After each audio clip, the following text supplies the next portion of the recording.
नाज़रीन छठो माह वहां ताईं ख़बर पहुचायूं पिया। ज़िले सिजावल जे ॿुढो टालपर फीडर समेत सिंध जे 52 फीडरनि खे लोड शेडिंग खां फ्री कराए छॾियो आहे। वापडा जी निजकारी या नीलामी जी सख़्त मुखालफ़त कंदे MNA अयाज़ शाह शिराज़ी पारां अहिड़ो मौक़िफ़ खंयो वियो। छठो माह वफ़ा अकरम अब्बासी जी रिपोर्ट मुताबिक़ आवाम दोस्त MNA सैयद अयाज़ शाह शिराज़ी जी कोशिशुनि सां ज़िले सिजावल जे ॿुढो टालपर फीडर खे लोड शेडिंग फ्री ज़ोन बणाइण जी ख़ुशीअ में सिजावल टाउन जे इंडस शादी हाल में हेस्को ऐं सेप्को जी इंतज़ामिया खे MNA सैयद अयाज़ शाह शिराज़ी पारां शानदार आजियानो ॾेई आलीशान इस्तक़बाल कयो वियो।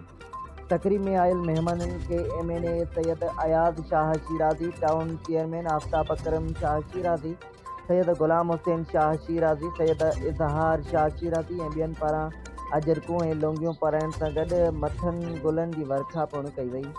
तक़रीब खे ख़िताब कंदे MNA अयाज़ शाह शिराज़ी पंहिंजे ख़िताब में चयो त ज़िले छठे जे ॿिनि फीडर खे लोड शेडिंग फ्री करण खां पोइ सिजावल जे ॿुढो टालपर फीडर खे पिणु लोड शेडिंग फ्री करण समेत तारीख़ में पहिरियों भेरो मूं हेस्को जे सहकार सां सिंध जे 52 फीडर्स खे लोड शेडिंग फ्री कराए छॾियो आहे।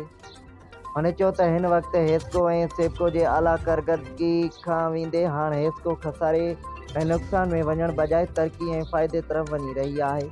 उन करे वापडा खे नीलाम करण जी साज़िश ख़िलाफ़ ख़ुदि हेस्को स्टाफ सां मिली सख़्त एहतिजाज कंदुसि। तक़रीब में हेस्को इंतज़ामिया पारां सैफुल्ला डाहिरी, एजाज़ अहमद शेख, डॉक्टर इमरान शेख, दीन मोहम्मद गुजर, सोहेल शेख, दीवान सिटी जो प्यार अली ख्वाजा ऐं ॿिया मौजूदीन पिणु शरीक हुआ।